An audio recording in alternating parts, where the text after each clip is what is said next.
Assalamualaikum and hi. My name is Nur Hazira binti Hazimi, and today my team and I will be discussing a current issue in personal financial planning involving Encik Helmi and his family. They have shared some financial information with us, and we will be analyzing their situation to provide advice and solutions for better financial management. So today, I will be presenting on their background financial information and their savings goals. Assalamualaikum. My name is Nurul Nisa binti Hassan from Poppy Group. In today's presentation, I will be presenting on Helmi's insurance coverage information, tax planning, and estate planning. Hi, my name is Nur Fatia binti Hassan. I'm from the group Poppy. So for today, I'll be presenting on Encik Helmi debt management and also his retirement management. So here are the topics that we will be covering in this presentation. Assalamualaikum warahmatullahi wabarakatuh and a very good day. I would like to begin by presenting the background of Encik Helmi and his family to give context to their financial plan, which will help us understand the foundation of their financial planning. So as the appointed financial advisor to Encik Helmi and Puan Halimah, I have been entrusted with reviewing the detailed financial information they have kindly shared with me. Based on the data provided, I am able to offer a comprehensive assessment of their current financial position and future planning needs. So Encik Helmi, who is 40 years old, is a successful engineer drawing a stable monthly income of RM9,500. His wife Puan Halimah, 35 years old, is a driven online entrepreneur, earning RM3,500 monthly. Together, they are nurturing two children, Hannah, 15 years old, who is progressing well in secondary school with hopes of entering university, and Hamdan, 7 years old, who is autistic and requires a more specialized support system rather than a conventional education path. Their financial information includes Helmi's EPF savings, which currently stand at RM240,000, while Halimah does not contribute to any formal retirement fund. The couple owns two properties, which is one inherited and one self-purchased, adding to their asset base. They also maintain multiple savings accounts, including emergency funds, tabung haji, and also ASP. Their monthly commitments include a mortgage, car loans, a credit card balance, and a buy now pay later installment for a laptop. Additionally, they spend RM850 monthly on takaful, RM550 for their children's medical insurance, and up to RM2,800 per year on car insurance. They have expressed a strong desire to secure Hannah's future university education, while also ensuring that in the event of death or disability, the family's housing and education costs are fully covered. So based on the information disclosed, I recommend strengthening Halimah's retirement plan, streamlining short-term liabilities, and enhancing their savings strategy through diversification and long-term investment instruments.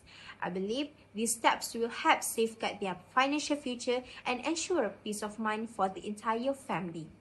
But before I can conclude my recommendations as their financial advisor, my group will present to you our recommendations to the family in 5 particular areas, which is debt management, savings goals, insurance and retirement management, tax planning, and also estate planning. So let's look at Helmi family finances, starting with their balance sheet. This show what they own and what they owe as of June 2025. So let's go deeper to their assets breakdown. First, we can see Encik Helmi owns the liquid assets amounting of RM13,000, and the breakdown is emergency fund amounting of RM5,000, which is a good start, but ideally 3 to 6 months of expenses. Encik Helmi also owns savings and tabung haji amounting of RM7,500, which is as easily accessible for short-term needs. Part of that, Encik Helmi also owns lifestyle assets amounting of RM713,000.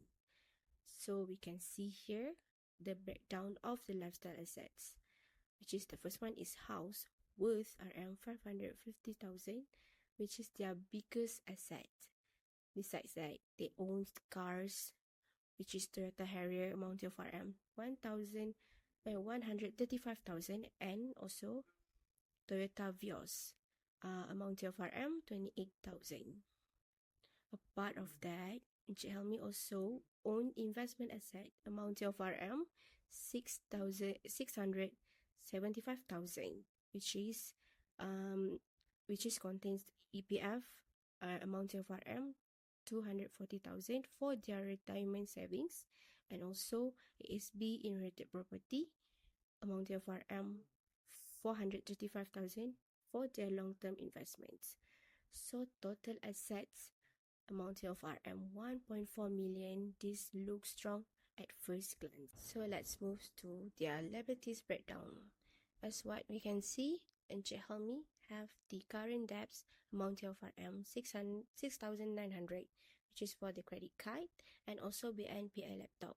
So we can see here for the credit card, the amount is RM 2,400 at 18% interest, which is urgent to pay. For the BNPL laptop, the amount is RM 4,500, which is interest free but still a liability. For the long-term debts, Encik Helmi have the home loan and also car loans. For the home loan, the amount is RM 257 and 805,000, which is 15 years left. And for the car loans is for RM 92,900 for the Harrier plus Vios. So total liabilities of mounting of RM 357,605 is manageable, but the credit card debt is costly. Based on the balance sheet, we can see the net worth of Encik Helmi amounting of RM 1.04 million, which is this is healthy, but they can improve cash flow by reducing debts. Now, let's talk about their monthly cash flow, because even with strong assets, high debts can strain their budget. So now let's examine Helmi's monthly cash flow. Where his money comes from and where it's going. This shows why he's facing a financial stress. So, first, we can see Helmi has two steady income sources, which is 9,500 from his salary and 1,500 from renting his inherited house. So, the total amount of these two income amounting of RM 11,000 per month. This seems comfortable at first glance, but watch what happened to this money. So basically, for the expenses analysis, we get to see the biggest drains are from the Toyota Harrier. This alone is 29% of his income, which is amounting of RM 3,200, and the second one is mortgage payment amounting of RM 1,552, and also the credit card payment due to 18% of interest, which is amounting of RM 1,200. This fixed cost leave a little room for flexibility, but while important, this commitment are straining his budget. For the insurance and investment, he also spent RM 2,858, which is 850 for family takaful, RM 550 for children medical insurance, and 958 to emergency saving, which is good but may need adjustment. For the lifestyle, which is 1,500, is a basic living cost like utilities, groceries. This is already lean amount. There's a little fat to cut here. So when we subtract all expenses, for RM 12,590 from the income, which is RM 11,000, we see the problem where the monthly is deficit of RM 1,590. He is losing nearly RM 19,000 per year. So this is unsustainability situation requires immediate action in 3 areas. So to fix this, we must reduce the car payment, which is you can refinance or downgrade. And the second one is to eliminate the credit card debt. And lastly is temporarily adjust savings to stop bleeding. Small changes can turn this deficit into surplus within months. Now, let's talk about how Helmi's family can better manage their debts and monthly cash flow. First, for the Toyota Harrier loan, RM 3,200 per month, this is very expensive. So, they can try to refinance their loan for low payments or consider selling downgrading to a cheaper car. Why? Freeing up even RM 1,000 per month helps a lot. Second, for their credit card debt, which is 18% interest. The high interest make this debt grow fast. So Helmi need to pay more than minimum. Aim for 500 per month. Stop using the credit card until it's paid off. For the BNPL laptop loan, amount of RM 4,500, it's interest free. But use the 1,500 raise to pay this off quickly. One less payment to worry about. Now let's look at your monthly money management. So HR saving temporarily. Reduce PRS emergency fund contributions likely for 3 to 6 months. Why? To focus on paying off debt first. And also, he has to track spending quickly, to use free app like Money Lover or Wallet, and have a weekly money check-in with the family.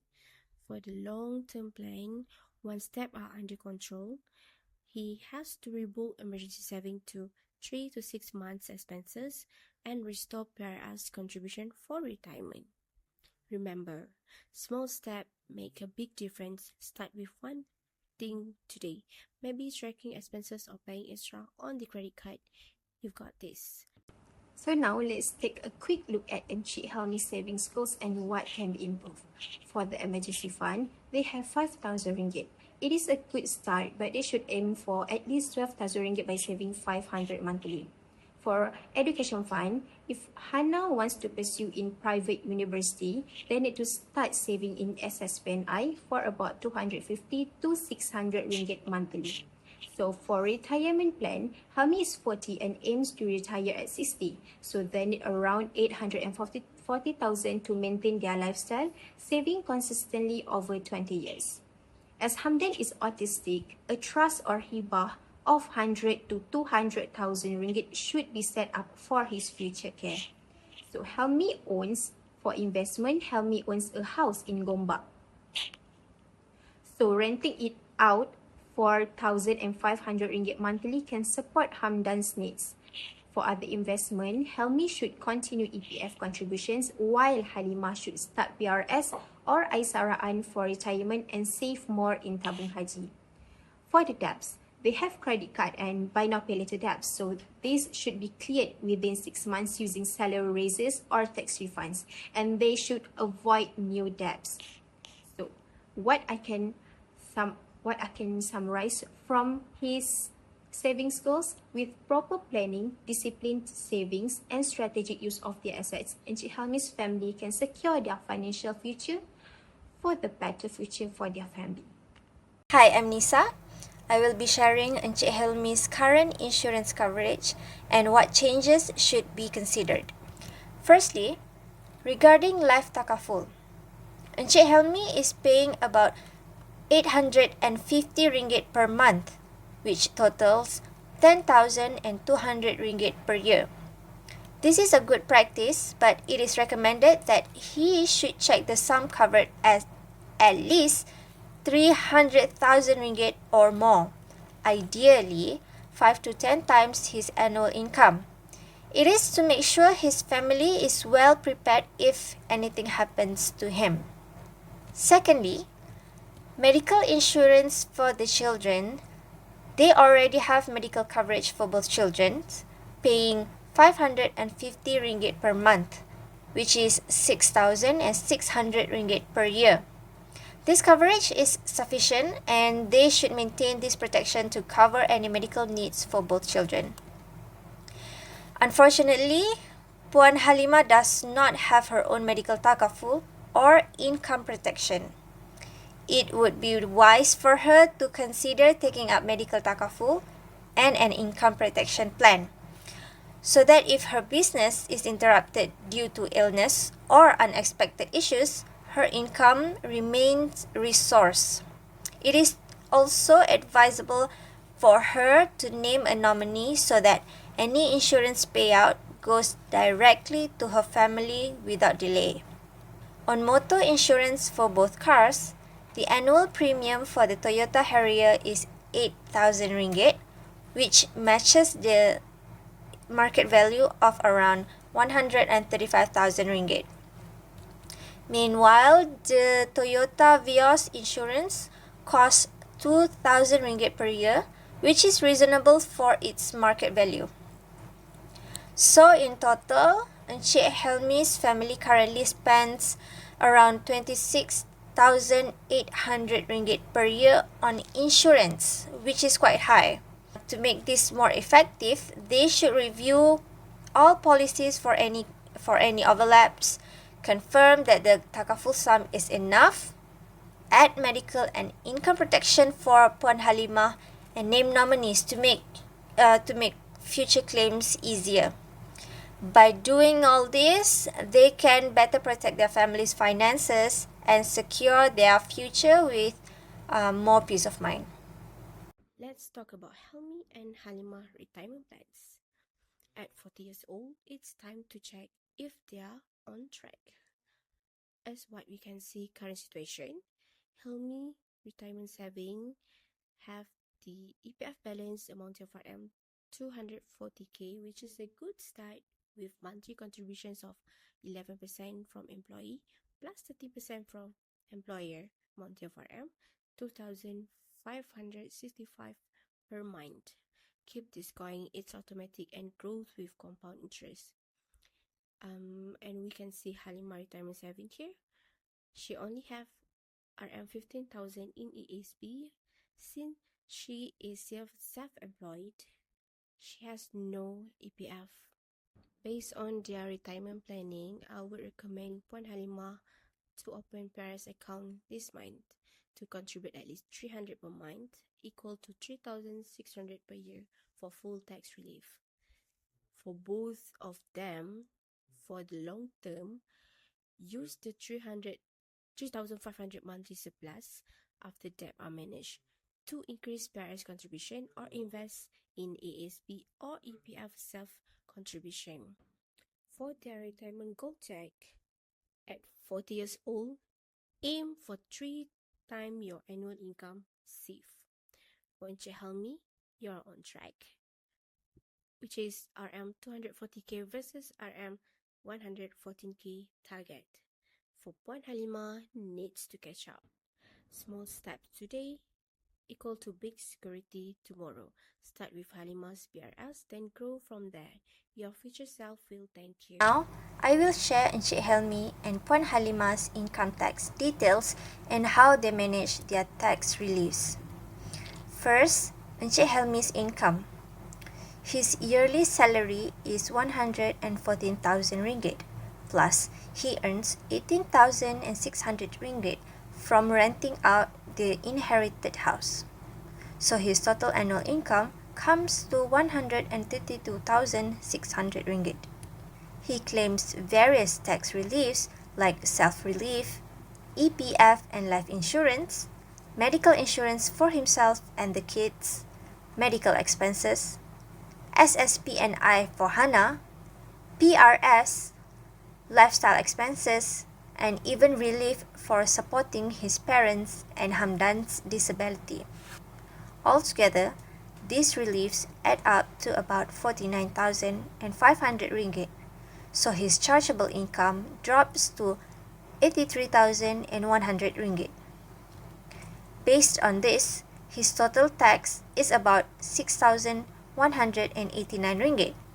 But after deducting his zakat payments and monthly tax deductions, he should actually get a refund of about 11,211 ringgit.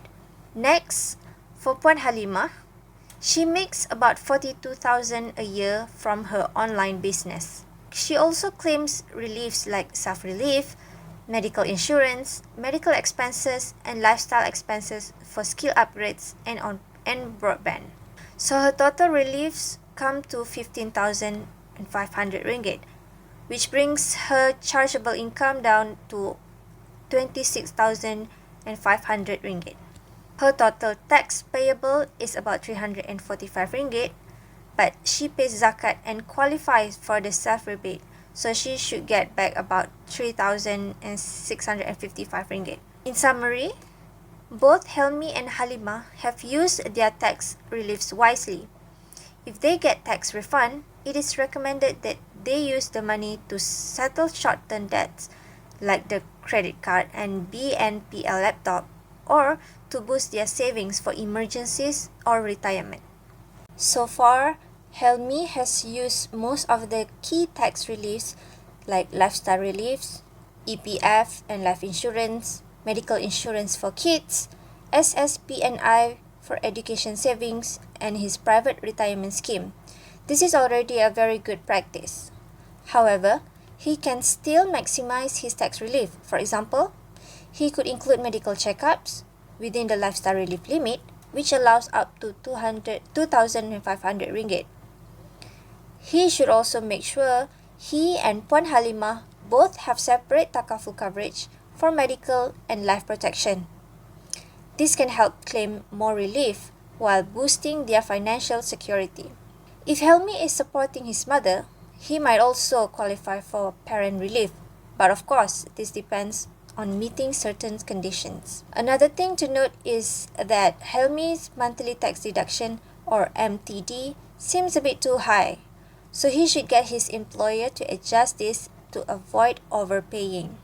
On the other hand, if Helmi gets a tax refund from LHDN, it would be wise to use that extra money to build up an emergency fund, maybe by saving in ESB or PRS, or to pay off short-term debts like his credit card or BNPL laptop.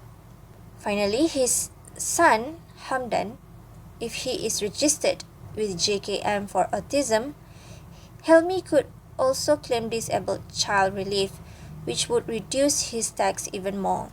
So overall, with these extra steps, Encik Helmi can optimize his tax savings and free up more money to support his family.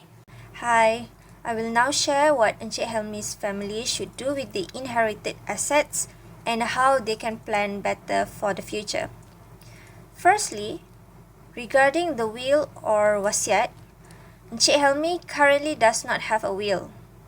He should prepare a wasiat to make sure his assets are distributed properly to his heirs, who are his wife and children, and he may also choose to allocate part of it to charity.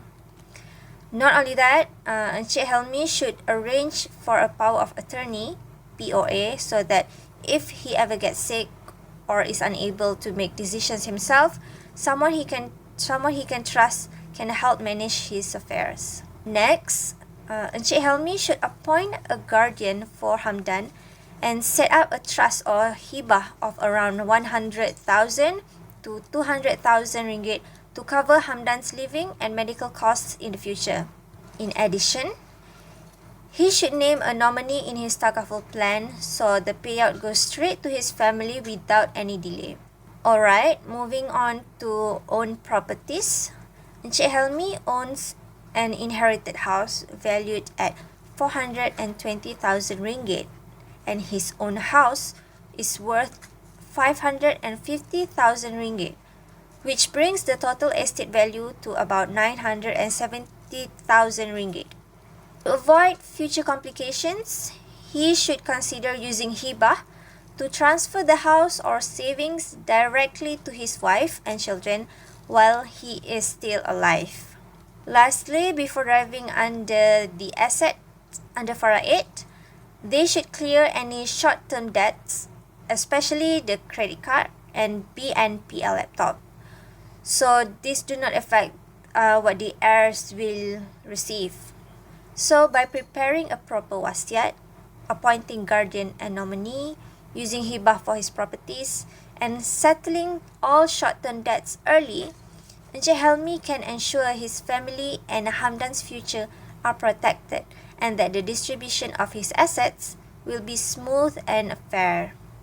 Alright, I will explain how Encik Helmi's estate will be distributed based on faraid after paying off his debts. First, Encik Helmi's total estate is worth about 970,000 ringgit.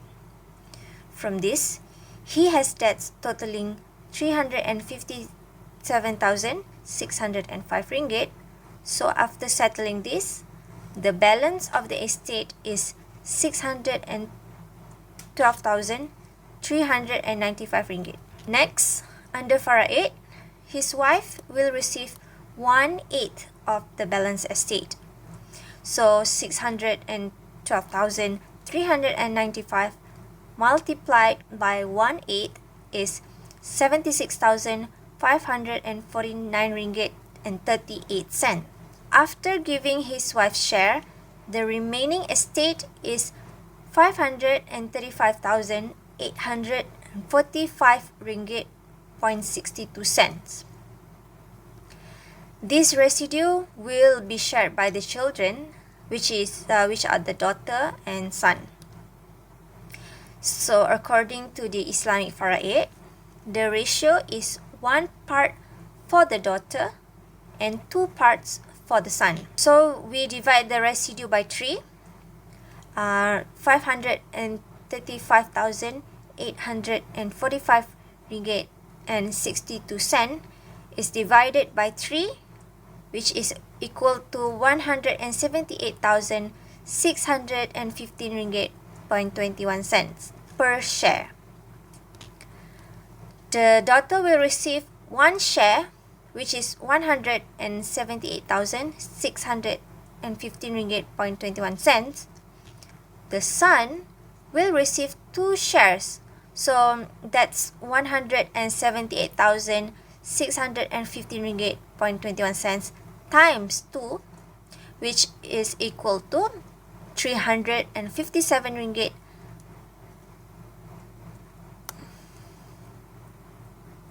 The son will receive 2 shares, so that's 178,615 ringgit 0.21 cent times 2, which is equal to 357,230 ringgit 0.42 cent. And finally, this leaves no distribution balance, meaning the estate is fully distributed. As an extra step, Encik Helmi should appoint a guardian for Hamdan to ensure his special needs are taken care of. The amounts distributed should also help cover Hamdan's living and medical costs in the future. So finally, this leaves no distributed balance, meaning the estate is fully distributed according to faraid. Alright, here is a quick summary and plan for Encik Helmi's family. Currently, they are losing 1,590 ringgit every month, mainly because of the expensive car loan and credit card debt. Also, Halimah still does not have her own retirement savings, and they have yet to set up trusts for Hamdan.